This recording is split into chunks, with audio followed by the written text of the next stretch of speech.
The crops are destroyed and the prices keep rising. We can't survive like this. এবার আমার কি হবে? হে আল্লাহ, আমাকে শক্তি দাও, আমাকে পথ দেখাও। The prices are too high, but we have nothing left. Have patience. Verily Allah is with the patient. আসসালামু আলাইকুম প্রিয় বন্ধুরা, আজকে আমরা একটি ছোট কিন্তু গভীর গল্প নিয়ে আলোচনা করব, যা আমাদের দেখাবে কিভাবে শান্তি এবং প্রার্থনা আমাদের জীবনে অসাধারণ পরিবর্তন আনতে পারে। প্রতিদিন আমরা নানা চাপ, ব্যস্ততা এবং উদ্বেগের মধ্যে থাকি, কিন্তু একটু মনোযোগ এবং প্রার্থনা আমাদের মনকে শান্ত করতে পারে। এক ছোট শহরে রিয়াজ নামে একজন ছেলে থাকত। রিয়াজ প্রতিদিন সকালে স্কুল যাওয়ার আগে নিজেকে শান্ত করতে কিছু সময় বের করত। সে সকালে উঠে শুধু চোখ বন্ধ করে কয়েকটা গভীর নিঃশ্বাস নিত এবং আল্লাহর ধন্যবাদ জানাত, জীবনের জন্য, পরিবারের জন্য, খাবারের জন্য।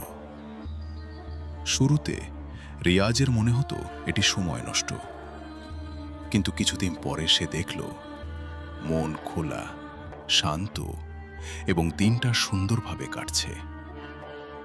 একদিন রিয়াজের স্কুলে পরীক্ষা ছিল, অনেক চাপ ও উদ্বেগ ছিল, কিন্তু সে তার ছোট্ট প্রার্থনার অভ্যাস অনুযায়ী ধীরভাবে দোয়া করল এবং নিজের মনকে শান্ত রাখল। অবাক হওয়ার বিষয় হল, তার মন শান্ত থাকায় সে ভালোভাবে পরীক্ষায় মনোনিবেশ করতে পারল এবং ফলও ভালো এলো। গল্পের মূল শিক্ষা হল, প্রার্থনা ও শান্তি ছোট হলেও জীবনে বড় প্রভাব ফেলে।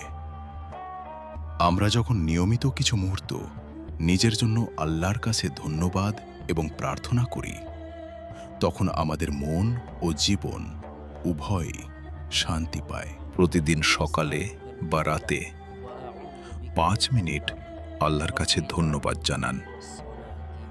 ছোট ছোট কাজের জন্য কৃতজ্ঞ থাকুন, যেমন খাবারের জন্য, বন্ধুদের জন্য বা স্বাস্থ্যের জন্য। যখন কোনো চাপ বা উদ্বেগ আসে, কয়েকটা গভীর নিঃশ্বাস নিন এবং মনকে শান্ত করুন। মনে রাখবেন, শান্তি চিরন্তন এবং আমাদের প্রার্থনা সেটিকে জীবনে আনতে সাহায্য করে। বন্ধুরা, আজকের গল্প থেকে শিখুন, জীবন ছোট ছোট মুহূর্তে শান্তি খুঁজে পাওয়া সম্ভব। যদি আপনিও শান্তি ও প্রার্থনার গুরুত্ব অনুভব করতে চান, চেষ্টা করুন প্রতিদিন কয়েক মিনিট। ভিডিওটি ভালো লাগলে লাইক দিন, কমেন্ট করুন এবং আপনার বন্ধুদের সাথে শেয়ার করুন, যাতে শান্তি আরও ছড়িয়ে যায়। আসসালামু আলাইকুম প্রিয় বন্ধুরা, আজকের গল্পটি আমাদের শেখাবে ধৈর্য, প্রার্থনা এবং আল্লাহর উপর ভরসা কিভাবে জীবনের সব সমস্যা সমাধান করতে পারে। এক ছোট গ্রামে থাকতেন হাকিম নামে একজন ব্যবসায়ী। হাকিম খুব গরিব ছিলেন, কিন্তু আল্লাহর উপর গভীর বিশ্বাস ছিল।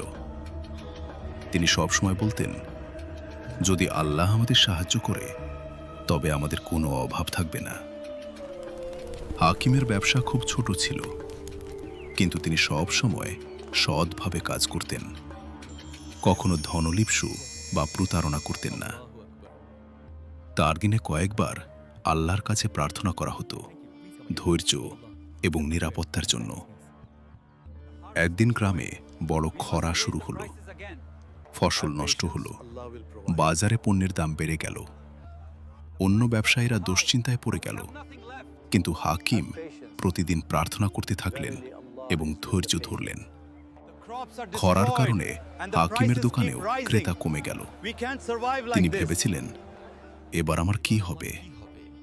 কিন্তু তিনি হার মানলেন না। প্রতিদিন ফজরের নামাজের পর আল্লাহর কাছে বলতেন, হে আল্লাহ, আমাকে শক্তি দাও, আমাকে পথ দেখাও। ধীরে ধীরে হাকিম গ্রামে অন্যান্য দরিদ্রদের সাহায্য করতে শুরু করলেন। মানুষ দেখল তার ধৈর্য এবং সদাচার কতটা শক্তিশালী। হাকিমের ভরসা আল্লাহর উপর ছিল এবং তার জীবন উদাহরণ হয়ে গেল। কয়েক মাস পরে হঠাৎ করে গ্রামের পাশ দিয়ে একটি বড় ব্যবসায়ী এসে হাকিমের দোকান থেকে পণ্য কিনতে শুরু করলেন। সবকিছু আল্লাহর ইচ্ছা অনুযায়ী হয়, আমি শুধু চেষ্টা এবং প্রার্থনা করব। ধীরে ধীরে হাকিমের ব্যবসা বাড়তে লাগলো এবং তিনি আরও ধনী হলেন। প্রার্থনা করব। কিন্তু সবচেয়ে বড় অর্জন হল মানুষের হৃদয়ে তার ঈমান এবং ধৈর্যের শক্তি। হাকিম সবসময় মনে করতেন সবকিছু আল্লাহর ইচ্ছা অনুযায়ী হয়, আমি শুধু চেষ্টা এবং প্রার্থনা করব। বন্ধুরা, এই গল্প থেকে আমরা শিখলাম, ১.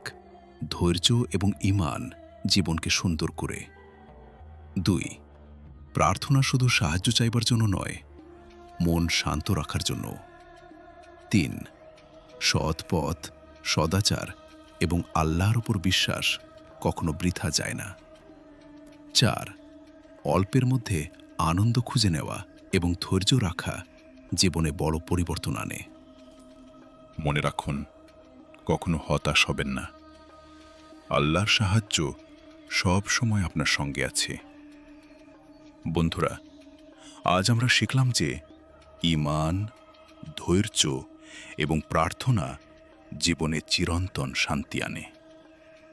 ভিডিওটি যদি ভালো লাগে, লাইক দিন, কমেন্ট করুন এবং আপনার বন্ধুদের সঙ্গে শেয়ার করুন। বন্ধুরা, আজকের গল্প থেকে আমরা শিখলাম যে ভয় থাকলেও আল্লাহর উপর বিশ্বাস রাখলে সাহস ফিরে আসে এবং প্রার্থনা ও ধৈর্য আমাদের জীবনের সবচেয়ে বড় শক্তি।